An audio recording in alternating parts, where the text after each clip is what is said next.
everyone from WHO headquarters here in Bonjour à Geneva. tous, Welcome nous sommes to ici a au regular siège de press l'OMS conference, à Genève. Bienvenue à regarding the cette situation conférence de with presse COVID-19. habituelle concernant la Today, situation we will have a de la special guest, COVID-19. as we have announced Aujourd'hui, in the nous media avons un invité advisory, spécial, and comme Dr. nous Tedros l'avions will, dit, introduce le them. We also Dr have Tedros Dr. Maria Van Kerkhove and Dr.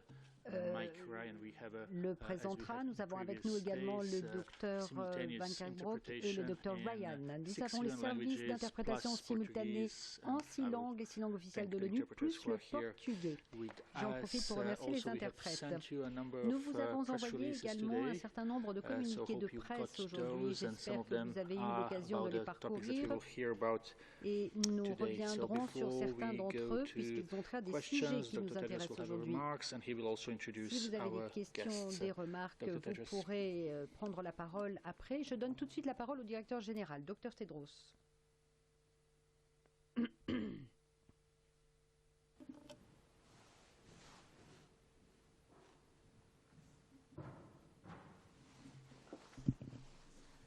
Thank you, Tariq.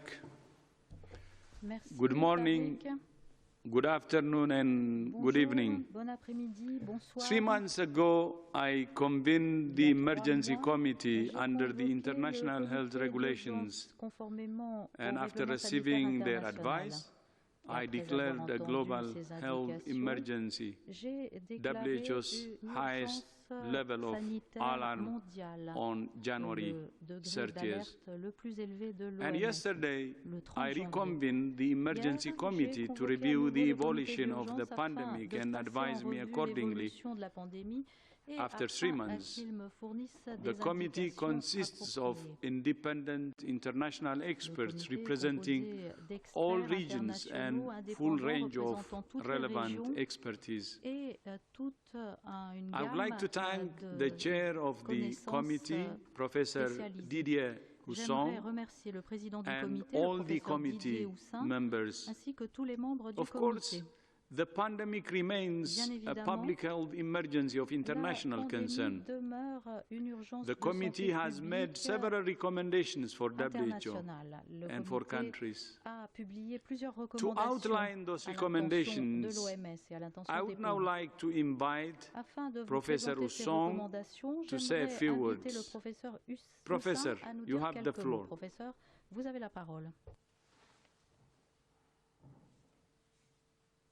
The international health regulations, the emergency committee met yesterday, 3 months after the comité declaration s'est réuni of a hier, fate by the DG 3 of mois WHO. après la First, déclaration let me thank d'urgence also sanitaire de portée the members internationale of par the l'OMS. EC, which met Je yesterday during 6 remercie hours. également les They membres du listened comité first to the qui s'est réuni analysis of hier the pendant situation by 6 the heures. emergency directors of the Nous 6 avons regions of WHO examiné and les by the comptes rendus des Secretariat, directeurs which des has 6 a global régions de view l'OMS of the et le situation. rapport du Clearly, secrétariat a qui a un huge aperçu amount of général de work la has situation. De been toute done évidence, at WHO un at all énorme levels travail a été and by member effectué à states to l'OMS à try to différents face niveaux this et pandemic. au sein des États membres afin de Clearly, faire face à also cette there are pandémie. De toute differences évidence, il between existe regions. des In some différences regions, entre the les impact of the régions. disease is Dans very les severe. régions In et some dans others, certaines régions, it is l'impact de la less severe. maladie est Many très things have been grave, moins accomplished, grave dans but d'autres. challenges are still L'on present a and connu beaucoup challenges de are réussites, huge.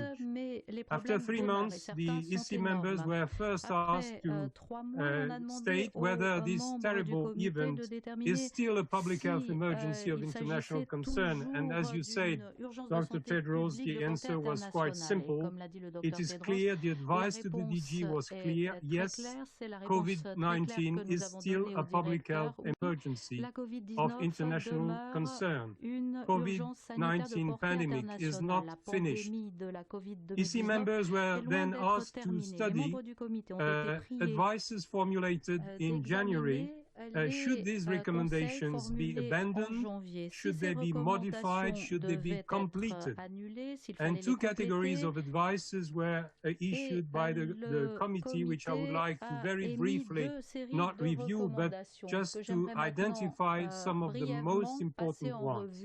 More than 20 recommendations were addressed to WHO, and I would like to focus on 4 of them. The increased efforts towards fragile states and vulnerable countries and to mitigate possible disruption of food supply in some countries, interruption of travel, of air travel in some cases is a big handicap to cargo transportation, and this is why this is a risk which needs to be addressed.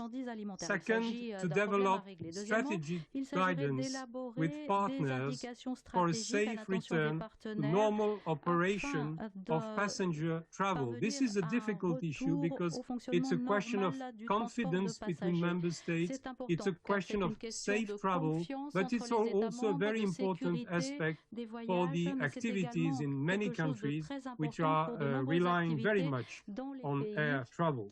The third one is to revise recommendations on appropriate travel measures and to analyze their effect on COVID-19 transmission with consideration, this is a very important point, to the balance between benefits and unintended consequences. Then we addressed also a series of recommendations, also more than 20, to the member states. And I would like to focus very briefly on 3 of them. First, to support WHO leadership. We have only one WHO, and we are in the middle of a pandemic. Second, to work with WHO and multi-sectoral partners to interrupt virus transmission using all the techniques and methods which can be used, considering, of course, the unintended consequences which can arise in some circumstances. And finally, I think it's very important to address the knowledge gaps. With regard to research, we know too little about the transmission of the virus. We have at the moment nothing for prevention with vaccine, and we have at the moment no licensed therapeutics. This should change. Thank you very much.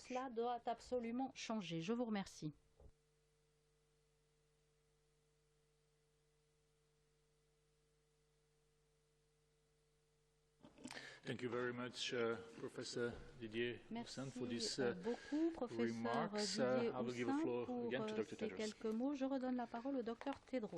Thank you, Professor Houssin. I would like to make a few remarks about the committee's advice for WHO. We appreciate the confidence and trust expressed by the committee in WHO to continue to lead and coordinate the global response to the pandemic in collaboration with countries and partners. We are committed to fulfilling that role and to accelerating our efforts. WHO will continue supporting all countries with technical and logistical support, especially those that need it most. We accept the committee's advice that WHO works to identify the animal source of the virus through international scientific and collaborative missions in collaboration with the World Organization for Animal Health and the Food and Agriculture Organization of the United Nations. We will continue supporting countries to sustain essential health services, including vaccination, care for women during pregnancy and childbirth, and care for non-communicable diseases, including mental health conditions. As we have done clearly from the beginning, we will continue to call on countries to implement a comprehensive package of measures to find, isolate, test, and treat every case and trace every contact. We will continue working with countries and partners to enable essential travel needed for pandemic response, humanitarian relief and cargo operations, and for countries to gradually resume normal passenger travel.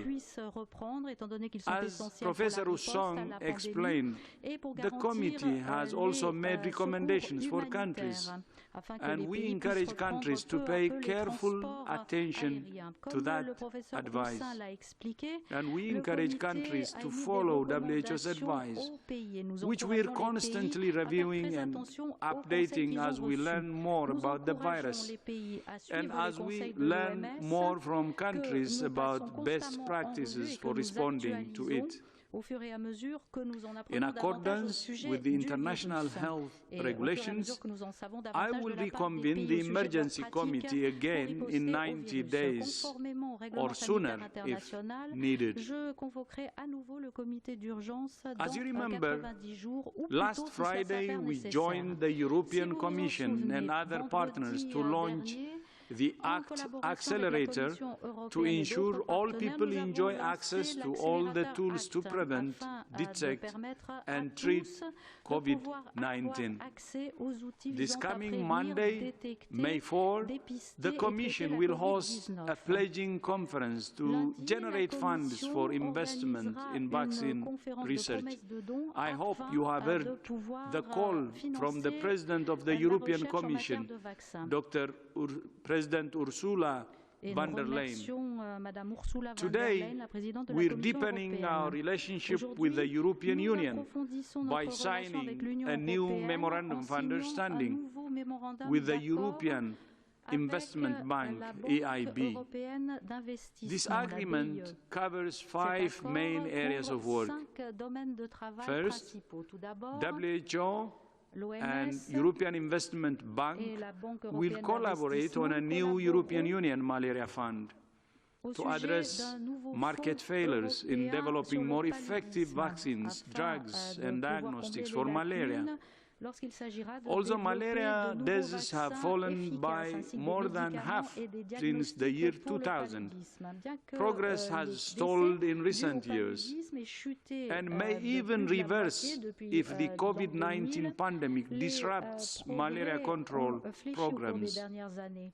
Et Last year, la tendance pourrait même WHO s'inverser Strategic si Advisory la Group on pandémie de la Malaria COVID-19 Eradication and the entrave les Lancet programmes de Commission maîtrise on du Malaria paludisme. L'année Eradication dernière, both le concluded that groupe we will consultatif need stratégique de new l'OMS tools if sur we're to achieve l'éradication du the dream paludisme et la of commission Lancet eradicating sur l'éradication malaria. du paludisme ont Both conclu reports que nous call avions for besoin de increased nouveaux investment outils in pour research and pouvoir parvenir à development ce to rêve deliver qu'est new l'éradication du tools. paludisme. With WHO's technical expertise and the European Investment Bank's financial muscle, we're confident of accelerating the development of those new tools. Second, our two organizations will work together to foster the development of new innovative antibacterial treatments. Antibiotic resistance is one of the most urgent health challenges of our time. It threatens to unravel a century of medical progress and leave us defenseless against infections that were previously easily treated. Investment in antibiotic development has continued to decline. Some small antibiotic companies went bankrupt in 2019 because of the limited profitability of the new antibiotics. Very few new antibiotics are in the pipeline. Most of them offer little benefit over existing treatments, and very few target the most critical resistant bacteria. To address this challenge, WHO and the European Investment Bank are working on a fund to invest in the development of new antibiotics for priority pathogens. WHO and EIB now are in discussions with potential investors and other stakeholders on this initiative. Third, we will work together to strengthen primary health care and build resilient health systems. The COVID-19 crisis has illustrated that even the most sophisticated health systems have struggled to cope with the pandemic. WHO has grave concerns about the potential impact the virus could have as it starts to accelerate in countries with weaker health systems. With the EIB, we will therefore work urgently to invest in health infrastructure and health workers in 10 countries in Africa and the Middle East to start with. Fourth, EIB and WHO are exploring how the European investment bank could support the COVID-19 supply chain system to facilitate the distribution of diagnostics, personal protective equipment, and other medical supplies to countries that need them most. And fifth, we will work together to study market failures in other areas of public health, to examine how innovative financing could help overcome investment barriers and increase access to life-saving products and services. The EIB has rich experience in innovative financing. I learned from my friend Werner Hoye today that the EIB were pioneers of the so-called green bonds 30 years ago to generate funds for climate and environmental projects, billions of dollars. We look forward to seeing how that type of innovative financing could deliver real results for global health when WHO is advocating health for all.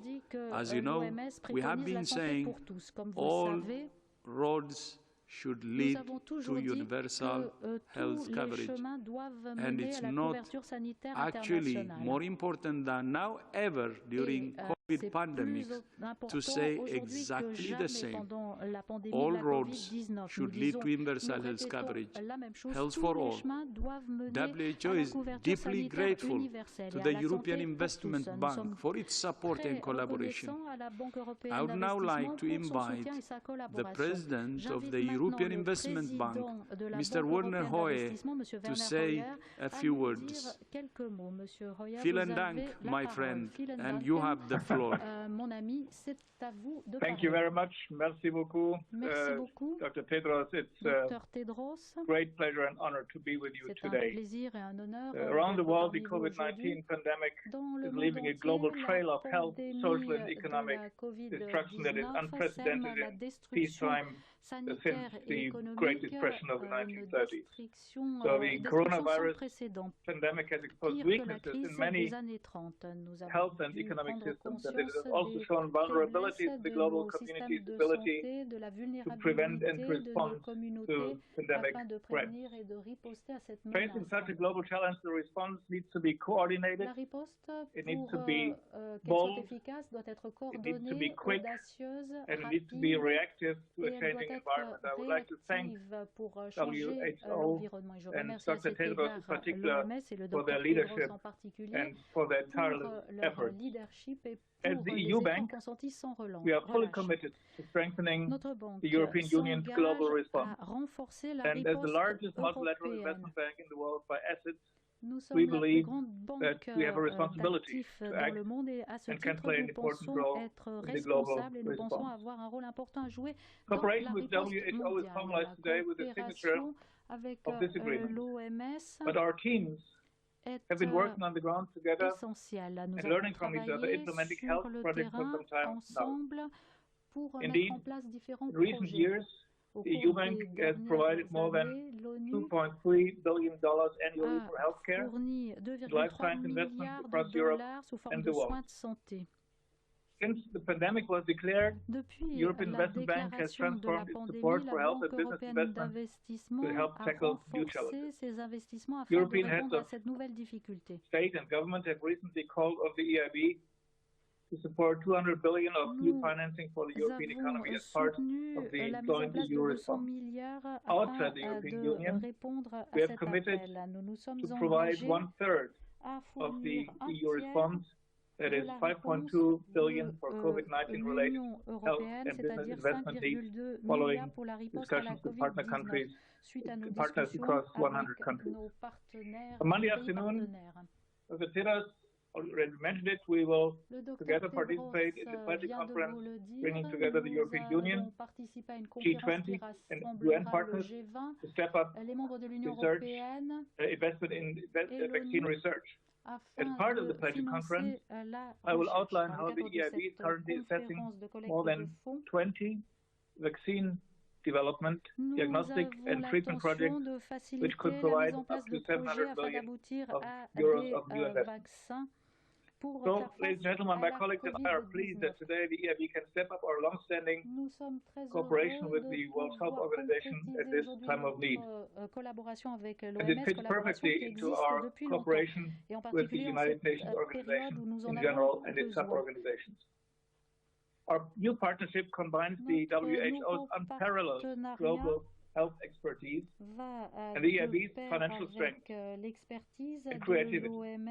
It will help deploy innovative financing solutions for high-impact health investment and successful life science research and development. And this is exactly the international coordination needed to handle global health challenges. It comes at a time of need, but we look at the longer term and at a wide spectrum of activities and projects. As confirmed by Dr. Tedros, this new agreement will allow the EIB and the WHO to support the up to €250 million EU Malaria Fund, where we cooperate so closely also with the European Union, represented by the Commission and the Bill and Melinda Gates Foundation. It will bring together public and private partners to develop and deliver more active malaria treatment at a time when ongoing research efforts are threatened by COVID-19. The EU Bank has a successful track record of overcoming investment gaps across priority sectors. Market failures continue to prevent improvement of health globally. The EIB addresses these failures by crowding in and mobilizing finance to projects responding to societal needs. I think this is the key issue. We need to mobilize also private sector financing in order to reach our objectives. When we, Dr. Tedros just referred to it, invented the green bonds 13 years ago as the first issue of green bonds, the bank was considered lunatic. Now this market is more than $900 billion heavy, and it's a big success. And in my talk with the Secretary General of the United Nations, I promised that we would explore these possibilities, which we have explored with green bonds, also for other sustainable development goals, health and education being one of the key sectors there. Together with WHO, the EIB will not only accelerate investment in national public health systems, but also focus support of addressing antimicrobial resistance alongside malaria. It is essential that new investment successfully addresses the risk that current antimicrobial treatments will no longer be effective. We estimate that at least €1 billion is needed to provide medium-term solutions to antimicrobial resistance. Today's agreement will enable the EU Bank, the WHO, and new partners to accelerate work on a financing initiative, a new one. This will support development of novel antimicrobials and address the investment gap. And we are seeing on a daily basis investment to strengthen resilience to pandemics and public health emergencies. And this is essential to save lives and protect economic activity. So we will be able to support vulnerable countries around the world which are facing huge pressures on limited health infrastructure and enable them to better tackle the impacts of COVID-19. In the coming weeks, EIB and WHO, alongside other UN partners, will strengthen public health preparedness by supporting new health investments, starting with 10 countries across Africa. Indeed, as part of Team Europe, we have committed to supporting €1.4 billion to new COVID-19 financing in sub-Saharan Africa. Our combined efforts in the coming months and years will strengthen the value of the work of the UN supply chain systems, improving the provision of equipment, will accelerate investment in primary health care and pandemic preparedness. This will include increasing investment in health workers and improving water and sanitation infrastructure. And together as an international community, we need to step up investments in global health and resilience. I believe the aforementioned is an important step. Let me thank all those involved in making today's agreement with the WHO possible. Dr. Tedros, thanks to you and your collaborators on this great initiative. I know that there are much more important issues to discuss today, as we have just heard, but if there are any questions on our activities, I'm ready to respond. Thank you very much, Mr. Hoyer, for your remarks, and thank you also for agreeing to stay with us for possible questions that may come from journalists. Dr. Tedros will now formalize this agreement by signing the Memorandum of Understanding between the World Health Organization and European Investment Bank. Okay. Thank you, my friend Werner, and I have the MOU with me. So Mr. Hoyer had already signed, so it's an honor for me to sign.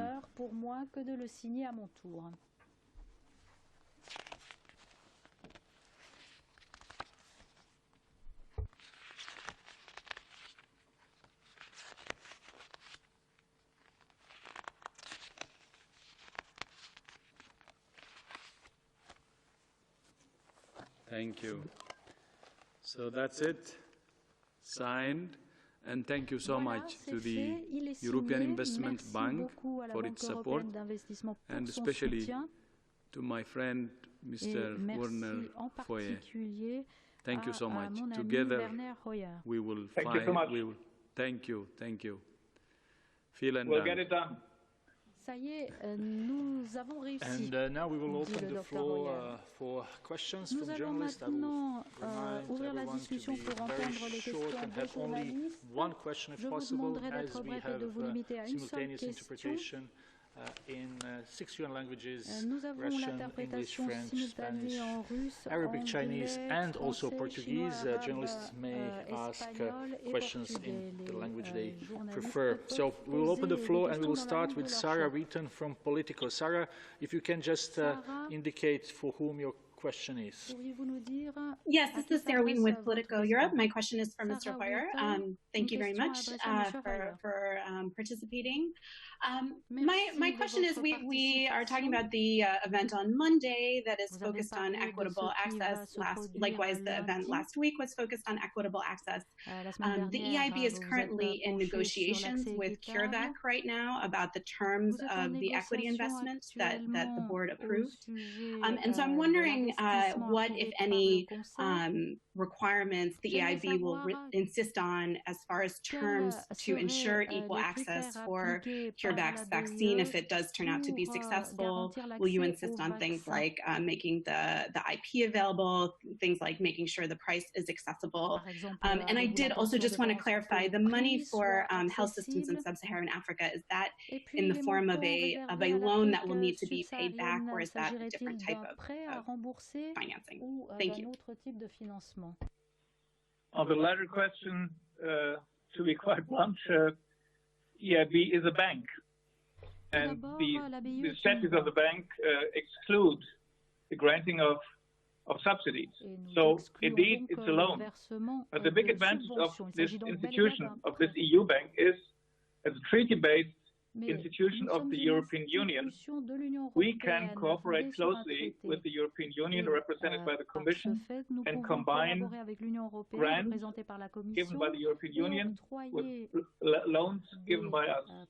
We call this blending. And I think it is key to see that the business model of the bank always consists of combining lending, which is the normal activity for a bank, blending, that's what the European Union can put into it via the Commission, and thirdly, not least, last but not least, also advising. We need, for these activities, lots of advisory capacity, and I think there the cooperation between WHO and EIB is particularly relevant. So on CureVac, I cannot go into the details because CureVac is not the only partner with which we negotiate. But since we are bound by public policy objectives, we of course look at the issues that you have indicated. That it goes without saying, because we have to provide level playing field, and we have to provide equal access. There is no doubt about that. Thank you very much, Mr. Hoyer, and hope this answers the question from Sarah Wheaton from Politico. Now we will go to Uganda, to Pamela Mawanda from Uganda Radio Network. Pamela, please unmute yourself and ask the question. Hello? Hello? Yes, we can hear you. My question goes to Dr. Tedros. Question s'adresse au Dr. Tedros. Following the emergency committee's sitting, what is your general advice to countries around the world in regards to how they should handle lockdowns, lifting of lockdowns, and the way forward to handling the virus? Et le déconfinement et la suite de la maîtrise du virus.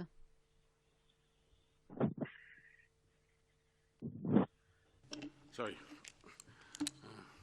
Difficulty finding the right button. Yeah, no, this is a challenge that governments all around the world are facing right now. And as you know, governments have implemented different forms of public health and social measures, which many people know as lockdowns. So it's very difficult to give specific advice at a global level that is relevant to any individual country. What we've been, we clearly recognize is that public health and social measures have been effective in suppressing the intense transmission of the virus in many countries. And that's been achieved by different forms of lockdown in different countries. Exiting from there requires a very careful, well-planned process that's based on, number one, understanding the exact epidemiology of the disease in your country or at subnational level. So do you understand the problem? Do you understand where the virus is? On the basis of that, is the virus coming under control? Are you seeing a falling rate of infections? Do you have in place public health surveillance measures to identify, test, trace and isolate? Do you have do communities have the necessary information to protect themselves, and do they have the necessary means to protect themselves through physical distancing, hand washing, etc.?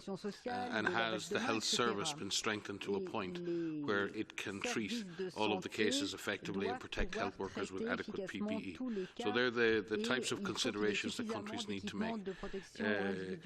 Then obviously countries need to consider in the process of opening up their societies and their economies, which measures to change or relax first, and how to measure the impact of those changes.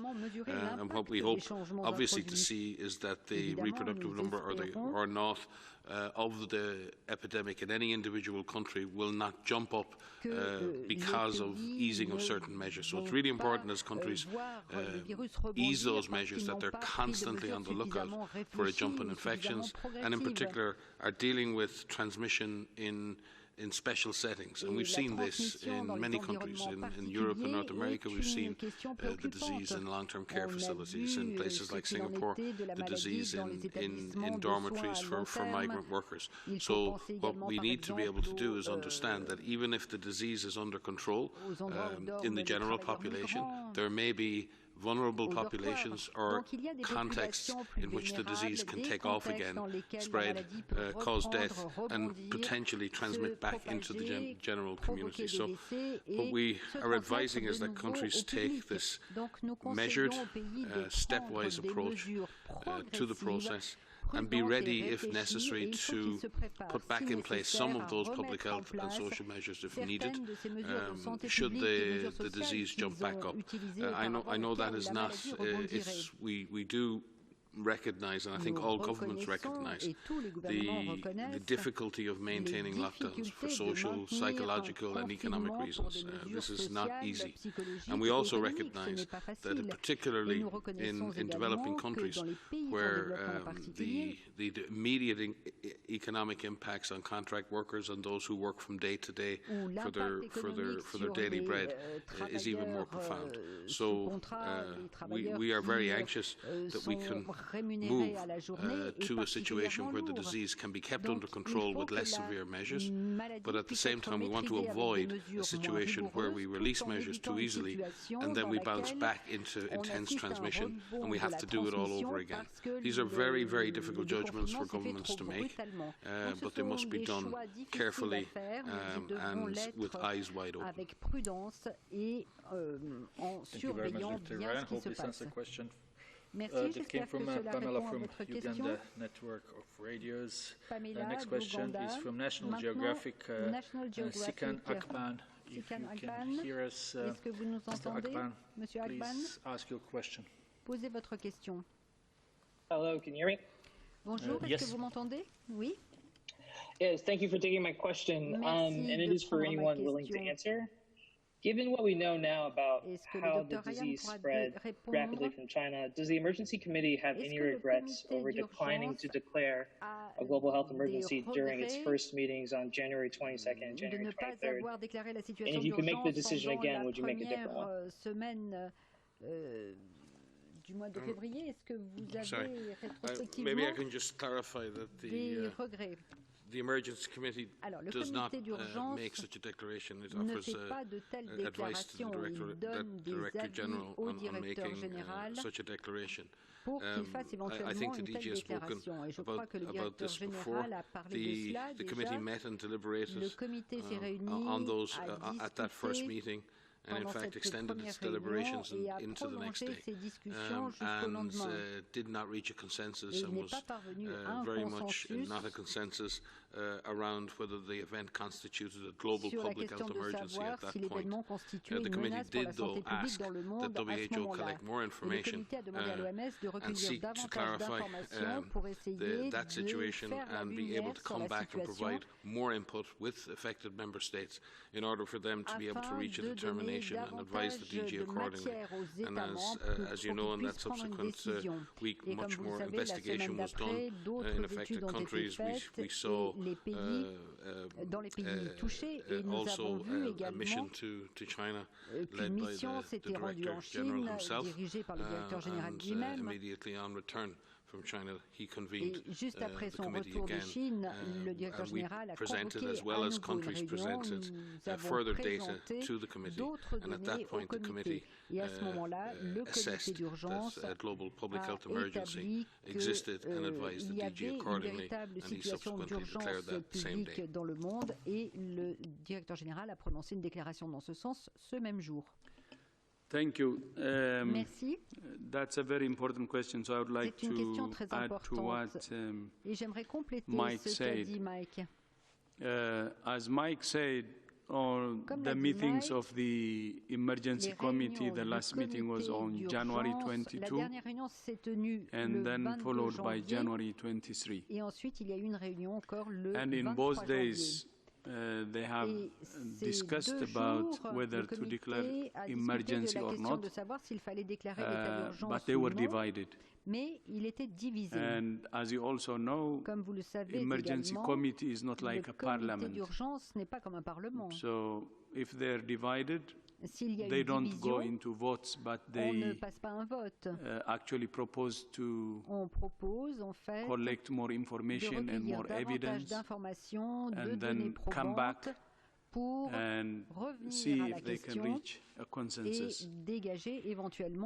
And a committee that advises science and evidence-based organization should make sure that the right information and evidence is collected to reach a consensus on the recommendations they make to WHO or to me as DG. So that's why during their meetings on January 22 and 23, since they were divided because of lack of information, they had proposed to me to meet again after a few days to collect information, and they didn't recommend global emergency on January 23.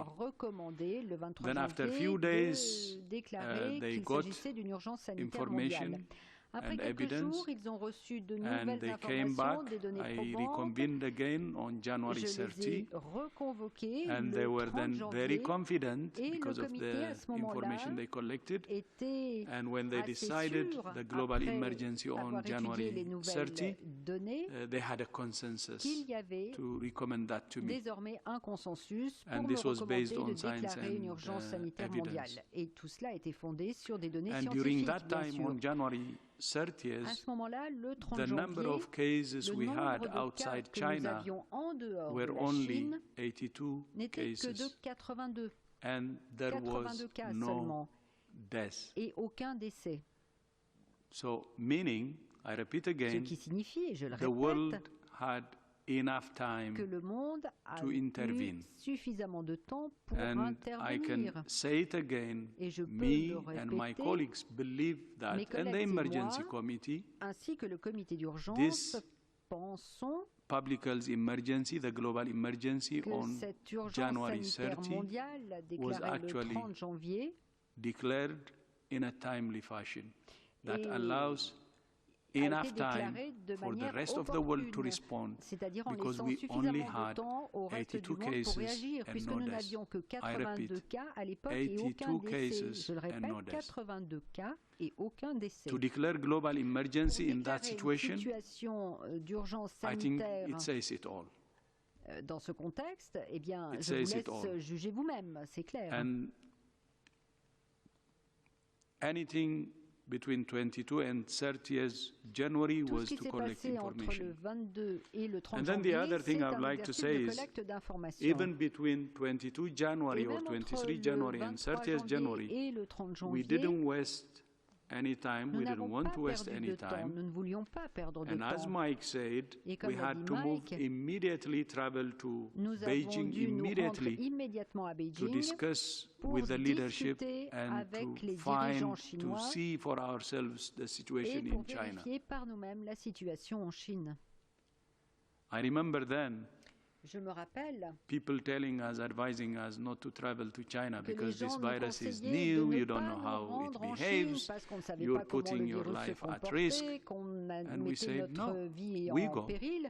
Et nous avons Because dit there non, are non, people non, who nous are y putting allons parce qu'il themselves y a at des risk gens in qui China mettent leur and vie en elsewhere. jeu en Chine So ou our ailleurs. life is not different from Notre them. vie ne vaut We're pas plus actually que the la leur responsible et nous guys to sommes les fight the responsables virus and de la other lutte contre outbreaks. ce virus et contre So d'autres we should put flambées. ourselves Donc, first, actually. nous devons nous And mettre en we will première go. ligne, en fait. Donc, nous allons y The aller. virus is unknown, Le virus est but we're inconnu, not afraid of the mais virus. nous n'en avons pas peur.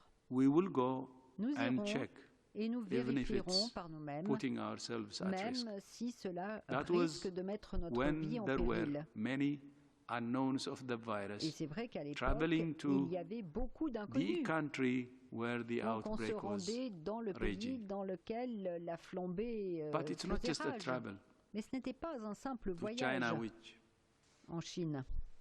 should be considered as a big deal because, as you know, Ou ce n'est when pas Ebola ce was voyage qui raging doit in vraiment, DRC, with my colleagues, we have traveled, déchaîner myself les patients. included, Je vous rappelle que nous sommes allés en RDC in 1 year, pendant 14 la times. crise It's almost d'Ebola once a 14 month fois en un an. because we need to be on the ground Parce que to nous see for avions ourselves. besoin d'être sur le terrain And pour that's voir what de we nos did propres yeux. within Et the c'est two ce que nous meetings avons between fait 23 January and entre le 30th January. 23 No janvier time was et wasted le 23 to janvier et see le for 30 janvier ourselves, even exposing ourselves pour to a le virus which we don't know coronavirus. how it Nous behaves. avons décidé d'aller voir sur place, quitte à nous exposer And à that's un what we virus do, dont on not ne only for connaissait pas corona, le comportement.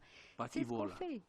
Et c'est And ce qu'on Ebola a in fait pour DRC, le coronavirus et également not pour just Ebola exposing ourselves to en Ebola RDC. 14 times, On s'est exposé but 14 fois au exposing virus Ebola. ourselves to the bullets Et on s'est en plus in Eastern exposé aux DRC balles because dans there l'est is de la a RDC. security problem Parce in qu'il y avait des problèmes de sécurité en plus Eastern DRC, dans in North l'est Kivu. de la République But du that's Congo, WHO's dans job. l'est That's du why Kivu. we say we're Mais proud voilà, to be c'est le travail de l'OMS WHO et nous because sommes we fiers always d'être put l'OMS our parce lives que on the line nous mettons to save toujours lives. And that's why notre I'm vie proud en première ligne pour to be sauver WHO and to la vie join d'autres all my personnes. colleagues because they put their lives Et on the tous mes line collègues every qui m'ont single day.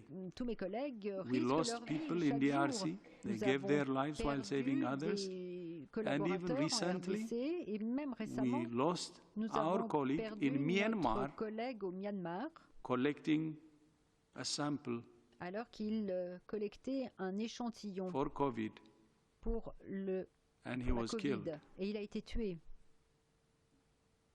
So that was what we did within Voilà ce que nous the avons 5 fait days we had. dans les 5 jours que nous avions.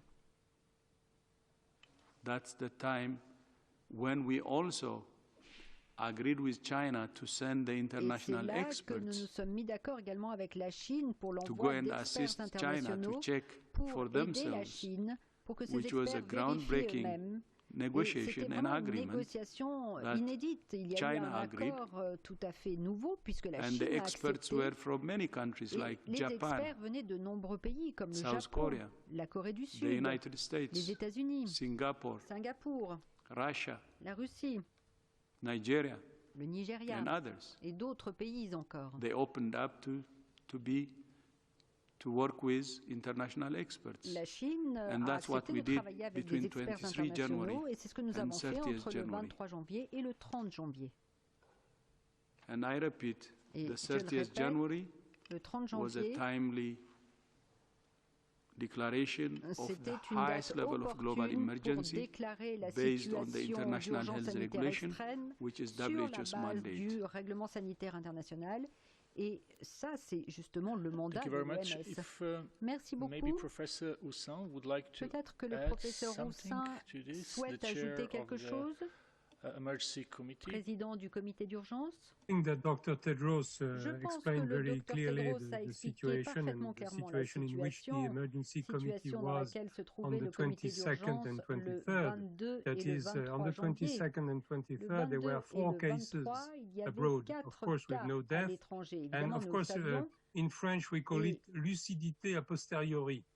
Lucidité a posteriori is an easy task, but it's more difficult to look forward and to anticipate what will happen exactly. So I think that, as said Dr. Tedros, the declaration of a fake was taken at the right time. You remember that sometimes WHO is accused of being too early, like in 2009 for H1N1, too late, like for Ebola. I think in this case, WHO decided in a timely manner. L'OMS a pris une décision dans les délais de manière tout à fait opportune.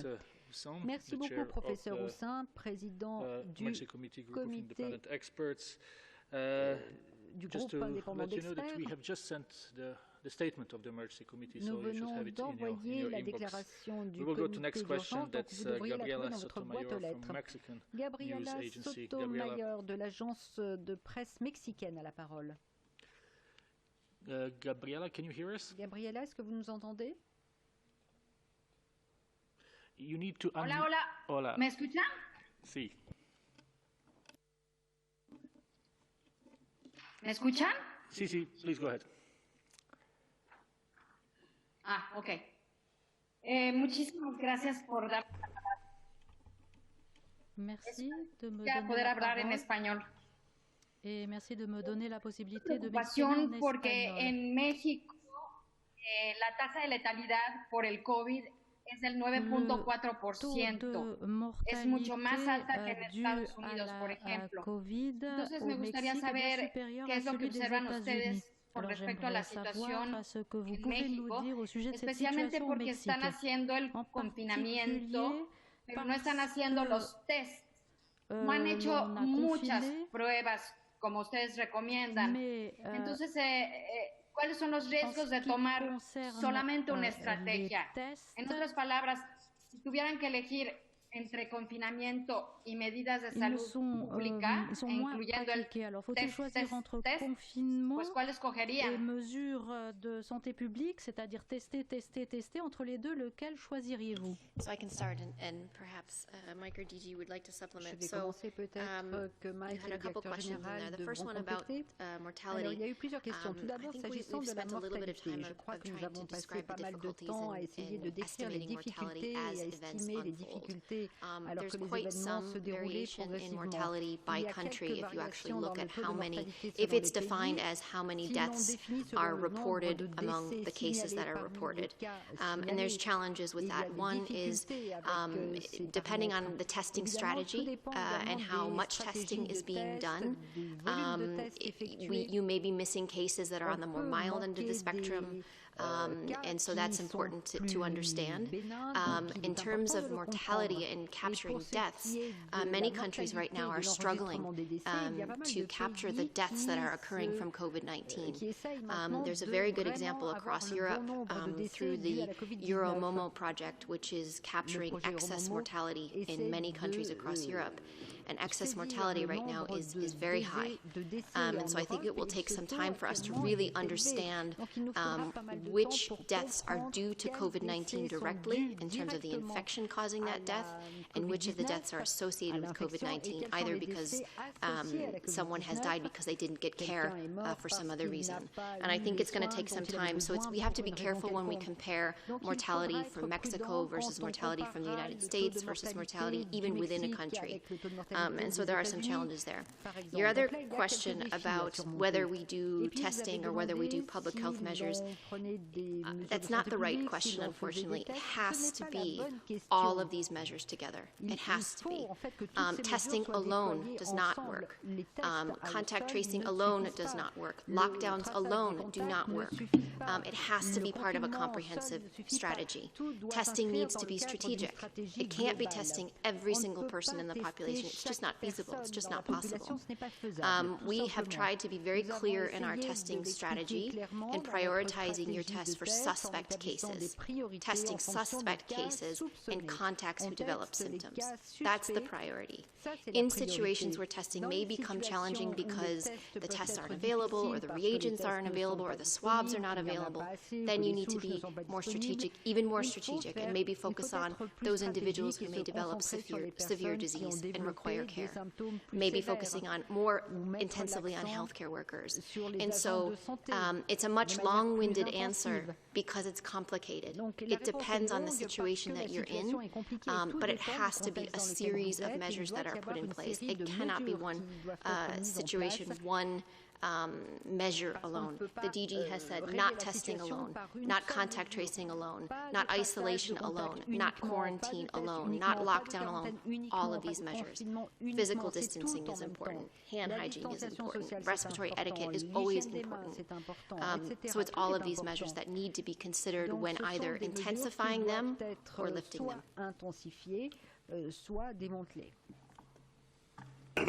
Just very quickly, and from the perspective of the situation in Mexico, there have been 16,752 cases in Mexico as of yesterday, with 1,569 deaths. But the number of cases is up 76% by week on week, and up 80. The number of deaths is up 83%. So there's no question that in the case of Mexico, this is still a very active epidemic in Mexico. I don't have at hand, obviously, the subnational data, so I won't speak to the different patterns that may be occurring at the state level. When you calculate a crude case fatality of those confirmed cases and deaths, that case fatality is of the order of 9%. And that can mean a number of things, but what it usually means at this stage in an epidemic is that there's under-detection of the milder cases. That's what we see in many situations, a higher case fatality, and then as you test more people and you detect more mild cases, that proportion drops over time. It can also reflect, and has reflected, as you've seen around the world, that when the health system comes under pressure and intensive care beds come under pressure, patient outcomes can be affected by the lack of oxygen or the lack of availability of ventilators, etc. So I would say that Mexico is like many countries in Central and South America, is on an increasing trend. More needs to be done in terms of surveillance, testing, and obviously our regional office for the Americas, the Pan American Health Organization, is working very closely with authorities in Mexico to support them in improving surveillance and improving patient outcomes. And I know that Mexico has at least 9 registered trials for clinical trials, and also has shown interest or has requested to be part of our solidarity trial. So we thank Mexico for that. We thank Mexico for its openness and data sharing, and we will do all that we can at WHO and at PAHO to support their response, because right now the situation in Mexico is still evolving, still developing, and obviously more needs to be done to bring the disease under control. Thank you very much, Dr. Wenke Corbin. Dr. Ryan, next question is coming from Malaysia. Randy, can you hear us? Est-ce que vous nous entendez? You would need to unmute yourself. Oh, sorry. Yeah, I can hear you now. Yeah. Yes.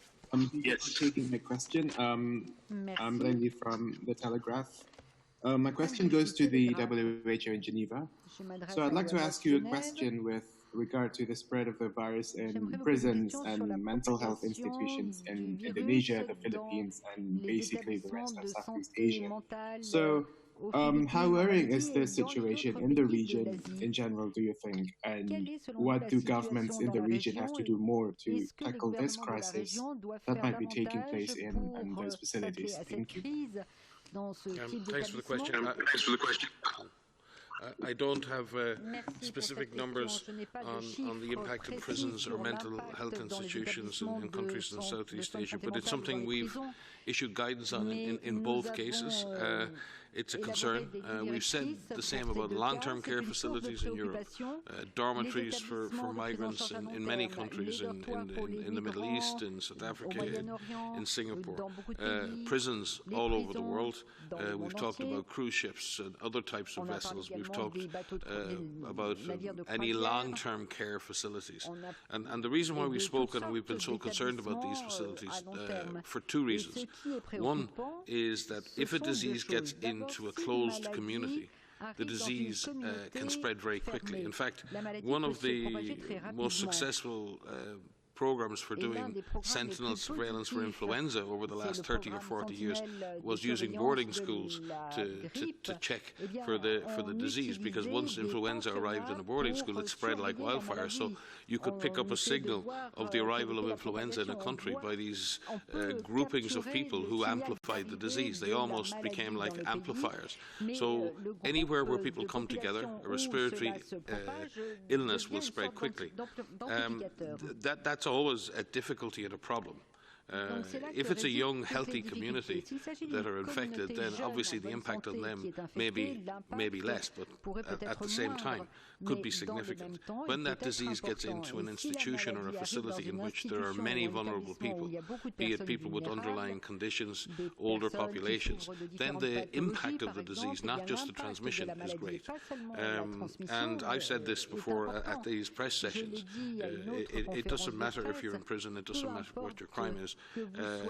All citizens and all people in society deserve to be protected under the law, and as such there are responsibilities for all those who manage facilities to, number one, try and shield those facilities from disease getting in, having the necessary measures in place to reduce the chance that disease will spread, and that means having the capacity to detect very quickly. And I think one of the things in an institution that needs to be done really, really quickly is the first signal, the very first signal that something is wrong. You need to react very quickly. You need to be able to remove any individual that's suspected of being a case very quickly from that grouping, and you need to test, because a spark in a situation like that turns into a fire very, very quickly. Now, implementing those types of measures, hygiene measures, surveillance measures, and physical distancing measures is a very constrained. It's a very constrained issue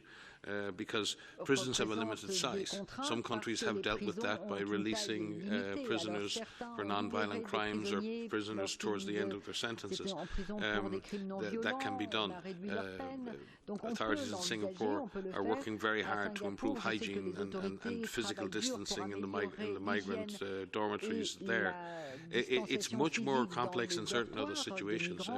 People very often in mental health institutions have significant other needs, and they need to have that care and support. So you can't just leave people without that support. I think not only are there significant mental health implications of the pandemic itself on individuals, but there are people who have significant mental health problems who need constant support, and it's a very complex issue. How do you reduce the chances of infection in these facilities while still being able to deliver adequate care? But it also speaks, I think, in the long run to the whole concept of large-scale institutionalization of people with mental health difficulties. I think we need to find more sustainable solutions for dealing with those in our society who suffer mental health illness, and large mental health institutions in which people are sometimes abandoned is not necessarily, not only from an epidemic point of view, not a good societal solution for dealing with those in our society who are unfortunate enough to deal with long-term mental health issues. Thank you very much, Dr. Ryan. Next question is from Swiss News. Laurent Sierra. Laurent, please, if you hear us, est-ce que vous nous entendez?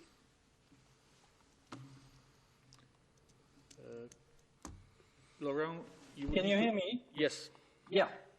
Thanks for taking my question. Question to Dr. Tedros. You briefed again the missions yesterday.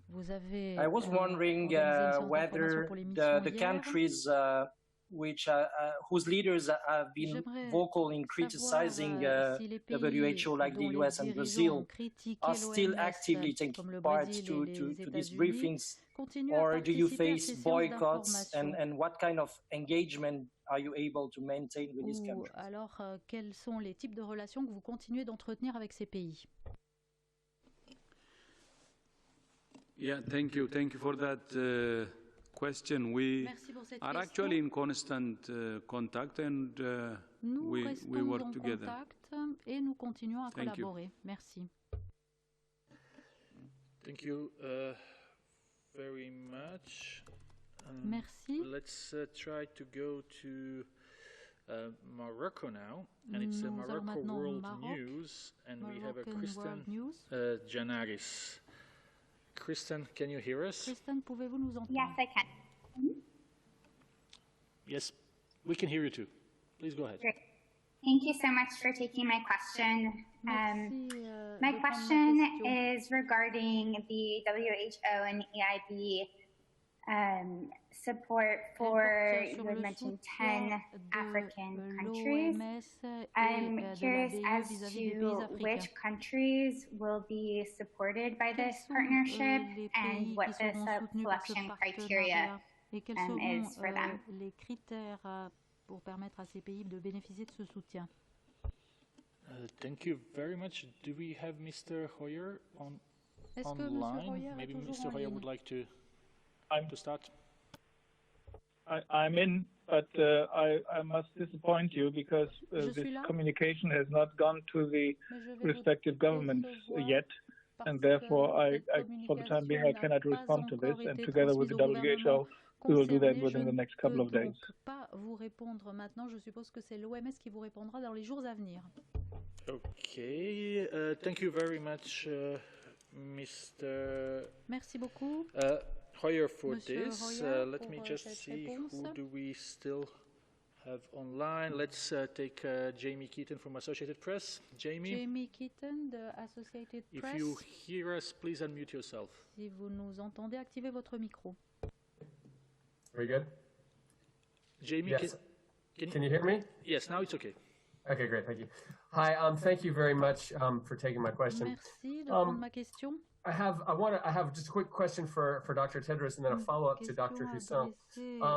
Does WHO believe that the Wuhan Institute of Virology was the origin of this coronavirus? And what are you doing to try to find out if it was? Thank you, Jamie. And just a quick follow-up for Dr. Hussin, because there was a very interesting question from National Geographic earlier, and I just wanted to make sure that we followed up on that. President Trump, Dr. Hussin, you mentioned lucidité a posteriori, which could be translated as hindsight is 2020, I think. President Trump has been very severe with WHO, and yesterday called it a public relations agency for China. How much should the emergency committee also be taking some of the heat from President Trump for not having stepped up earlier? And can you tell us if which of your members spoke out against declaring a fake on 22nd, 23rd of January? Thank you. Jamie. We said one question per journalist. I was a follow-up.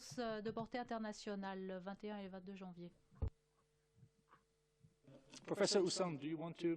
Professeur Houssin, pouvez-vous répondre? Well, again, I must say that I am not entitled to disclose the discussions which occurred during the emergency committee because there is a confidentiality agreement which was signed. So I shall not say what was the position of each of the members. During the press conference on the 22nd and 23rd, I said that the committee was divided 50-50 and that there was a need to find a consensus to provide an advice to the DG. And at that time, the consensus was that it was a bit too early to declare a fake because there were 4 cases abroad and that it could be re-examined, of course, following a few days.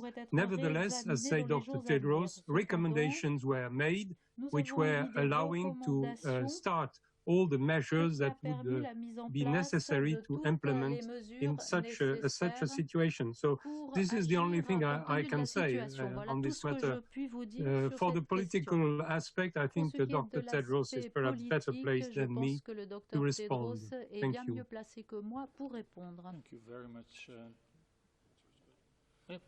And I can take,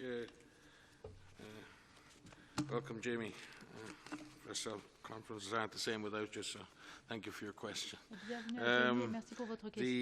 With regard to the origins of the virus in Wuhan, we have listened again and again to numerous scientists who've looked at the sequences, looked at this virus, and we are assured that this virus is natural in origin. And what is important is that we establish what that natural host for this virus is. And the primary purpose of doing that is to ensure that we understand the virus more, we understand the animal-human interface, and we understand how the animal-human species barrier was breached. And the purpose of understanding that is that we can put in place the necessary prevention and public health measures to prevent that happening again anywhere. And that is what we are pursuing that and working and offering support to authorities to carry out such studies that will allow us to determine those very important outcomes, which will help us determine what the right steps are to ensure that this does not happen again. Thank you very much. Next question is Xinhua News Agency, Mr. Wang, if I'm not wrong. We will try to get Can you hear me? Yes, please. Okay. Thank you for taking my question. The question is for Dr. Tedros. In Wuhan, the central China city once hardest hit by the epidemic, the number of COVID-19 patients in serious conditions has dropped to 0 on last Friday. So what is WHO's comment on the response efforts in Wuhan? Thank you. I can start. I mean, that's very, very welcome news to hear that there are no more severe cases, no more Il s'agit patients d'une excellente nouvelle que de savoir qu'il n'y a plus de cas China graves has et worked plus very de hard décès à to bring Wuhan. the outbreak La under Chine control. n'a pas ménagé ses efforts pour Was there for 2 weeks and la working pandémie. directly with J'étais sur place ministry pendant officials 2 and semaines. officials from all different sectors, from hospitals, secteurs, through communities, les hôpitaux, to really see what was put les, in place to bring those communautés, numbers afin de down. déterminer, les mesures prises And afin we de have faire learned, diminuer, the world has ces learned from chiffres. China, as it Nous has avons from appris, all le countries that monde are a dealing with appris de la Chine COVID-19. comme nous avons beaucoup appris And de it is tous les welcomed pays qui se sont news attelés à la to hear COVID-19. that Et there nous are sommes très no heureux severe d'apprendre cases in qu'il n'y a Wuhan. plus de cas graves à That Wuhan. city really has had the hardest hit early on. There are a number of cities that are dealing with this now, and we need to continue to learn from Wuhan and how they are lifting those measures, how they are bringing society back to normal, or a new normal in terms of how we are going to live with this virus going forward. But we welcome all actions by all countries that are putting in place measures to suppress transmission, to identify patients early so that those early patients don't progress to severe disease. We welcome the innovation and the treatments that are in clinical trials right now that are looking so hard to find treatments to prevent people from dying from COVID-19. We welcome all and we thank the healthcare workers who have put themselves on the front lines to care for patients, to be away from their own families to care for patients, to prevent those individuals who are infected with COVID-19 from dying. So nothing but admiration and thanks for the tireless efforts of the people of Wuhan, not just the healthcare workers, but the individuals who stayed in their homes, who adhered to the public health measures for extended periods of time. We take our hats off to you, and we thank you for your commitment and your service, and for sharing with us and the world what you've been able to do. So congratulations to Wuhan on this achievement.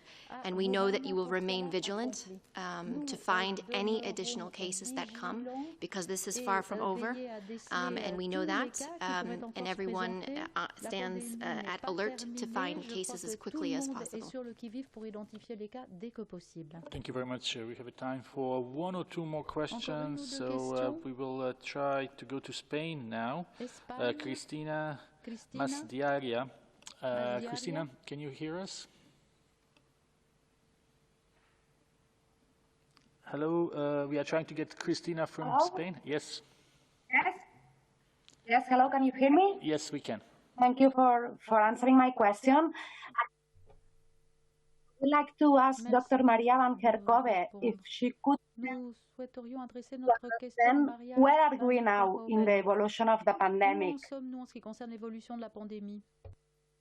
If you can help us to have a portrait of the current situation in a world level. Thank you very much.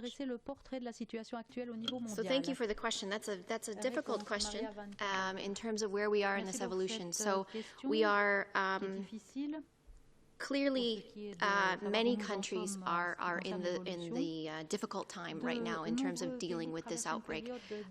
Countries across Asia have had their first wave of infection, and many have been able to suppress the virus, have been able to bring the virus under control. We are seeing some countries which have seen a resurgence, namely in outbreaks and clusters of cases, either in expat dormitories or in major cities. And so we're learning from Asia. In Europe, we're seeing a stabilization in many countries. We're seeing a decline in others.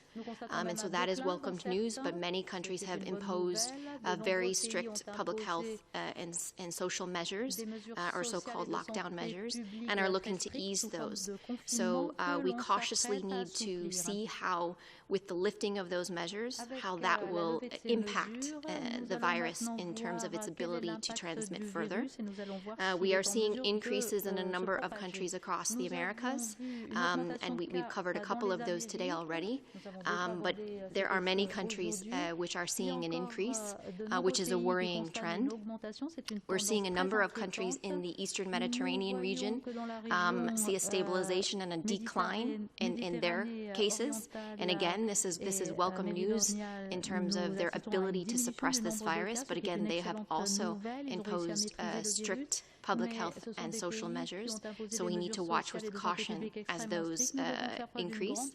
And the situation in Africa, there are a number of countries that are still seeing low numbers of cases, and there are opportunities in Africa, in many countries across Africa, to be able to prevent the ability of this virus to take off. Again, it's a complex picture across the globe of where we are. I think it is very clear that we have a long way to go. The early seroepidemiologic investigations that are being conducted are indicating to us that a large proportion of the population remains susceptible, which means that the virus has the opportunity to infect more people. So it's important that we remain, that all countries remain vigilant and keep in place their workforce to detect the virus, to detect people who have the virus and care for them appropriately, to isolate them, to find and trace all contacts and quarantine those contacts, to ensure that the public is fully informed of the situation in each country and at the lowest administrative level, because it's important that the public go with us in this and really understand that we have a long way to go. And so we do see encouraging trends, and I think we need to celebrate those successes, but we need to remain humble and we need to remain vigilant, because this virus likes to find the cracks, and it will exploit those cracks and find every opportunity to take off if it can. So we must do everything that we can to prevent that from happening. Can I just supplement? Marie's given an excellent overview.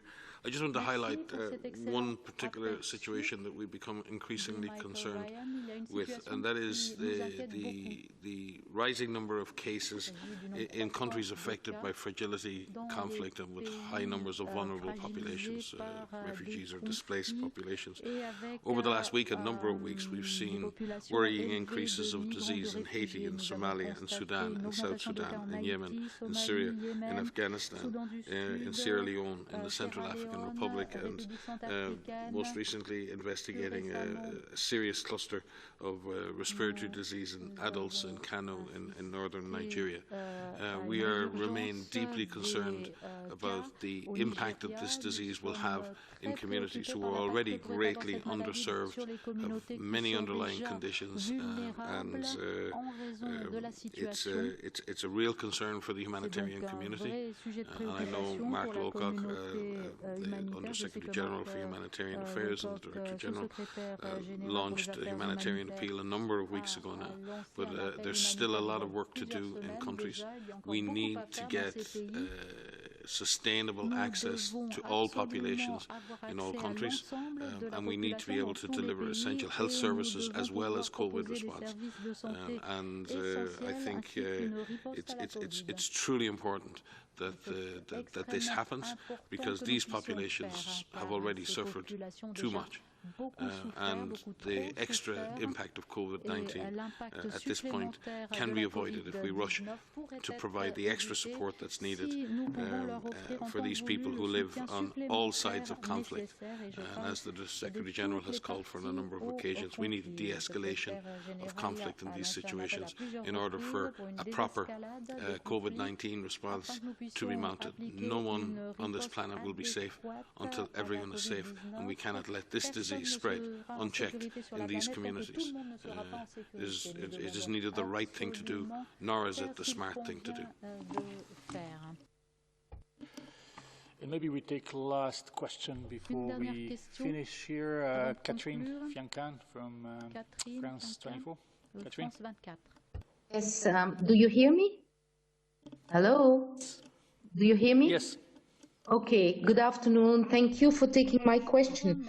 I would like to come back on the lifting of the lockdowns, because as you know, on May 11, the countries that have been the most hit by the coronavirus in Europe and in the United States are allowing kids to go back to school and some people to open the restaurants back. So I would like to see with you to remain us what you know about the children, because in order to, for parents not to be nervous, people say that children cannot be affected, that they cannot transmit the COVID. So could you please tell us what is exactly the knowledge, what you know about the virus for the moment, and also how long does the virus stay alive on the surface? Do you have an idea? Do you have a precise idea for the moment? Thank you so much to you. So thank you for the question. This is an important question. As you know, we are learning more about this virus every day, and we are all concerned about the impact of this virus on children. What we know from data from all countries that we are receiving data from is that children appear to be less affected, and developing disease. And that means when you look at the number of cases that are reported from all countries, a very small proportion of those are children. Ranging between 1% and upwards of 5% are among children up to the age of 18, in some countries 19. So it's a small proportion of the total number of cases detected. Among those children who are identified as having COVID-19, the vast majority of them develop mild disease and recover. And that is very important. We are trying to understand why that is, and there are studies that are underway to better help us understand that. There are some children, some who have had underlying conditions, others who have not, who have developed severe disease, who have had critical disease, and some children have died. So we cannot say universally that it's a mild disease in children. But the vast majority of children who have been identified as having COVID-19 have mild disease. You heard of a report the other day of an inflammatory disease in some children that was identified in the UK.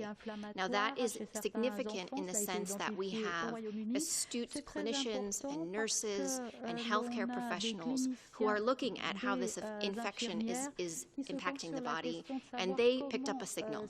This may be a real signal having to do with COVID-19, or it actually may not have to do with COVID-19 at all. What we've done within our clinical network, which is our global clinical network, is raise the alert and say, please look out for this. And we thank our colleagues in the UK for raising this, so that we can better understand if this is something that is actually related to COVID-19. So just to summarize on the disease, the overwhelming majority of children who are detected have mild disease, and that's important. With regards to transmission, children are susceptible to infection, which means that they can get infected. And from the studies that have been conducted, which are well-designed studies in households, for example, they've looked at if adults are transmitting to children or if children are transmitting to adults. And in most of those studies, it's adults transmitting to children. But there have been some instances where they're suspected that the children infected the adults. So it can go both ways. Again, we need more information to better understand this. But children do remain susceptible, and they can get infected with this virus, but they do tend to have mild disease.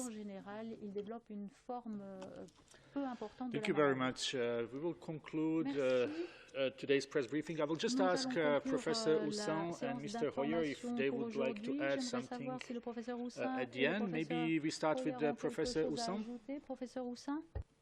Very much. I have nothing to add. I think everything was said. Thank you.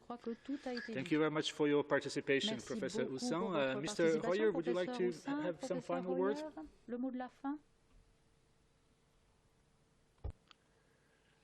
That we are going to start. We didn't hear you. Can you just repeat, please? You were on mute. Pouvez-vous répéter? Nous ne vous avons pas entendu. Sorry, can you just please try one more time because we couldn't hear. Unmute yourself, please. Something seems to be wrong with the unmuting here.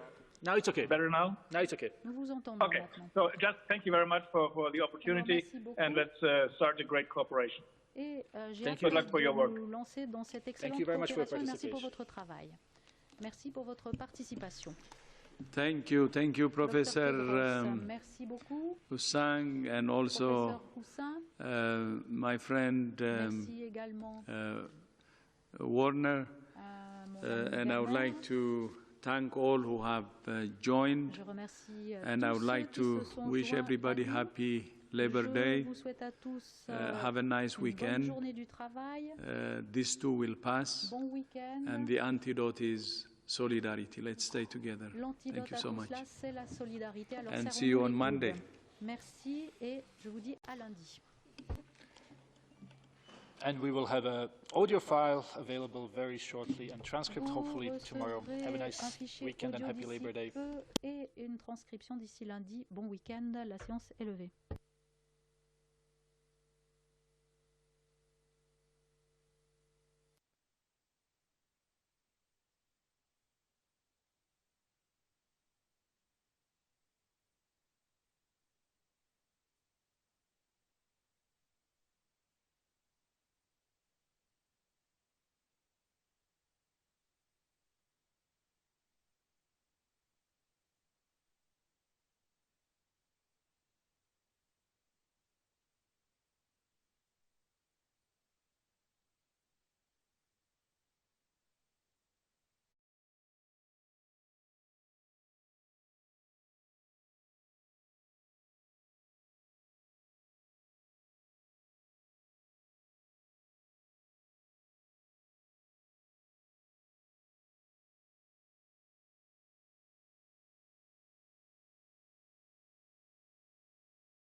Reuters live service.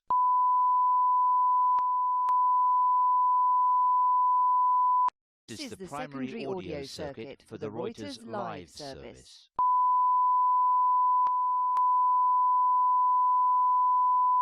This is the primary audio circuit for the Reuters live service.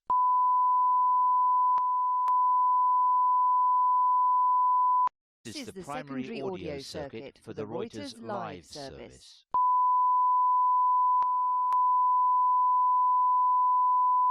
This is the primary audio circuit for the Reuters live service.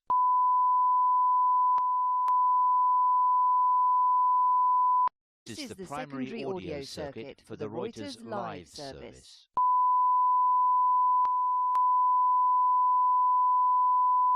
This is the primary audio circuit for the Reuters live service.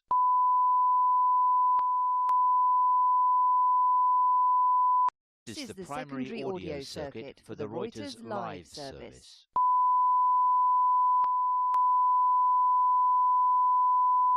This is the primary audio circuit for the Reuters live service.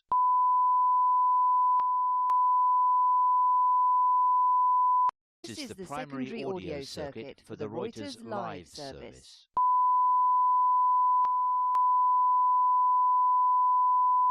This is the primary audio circuit for the Reuters live service.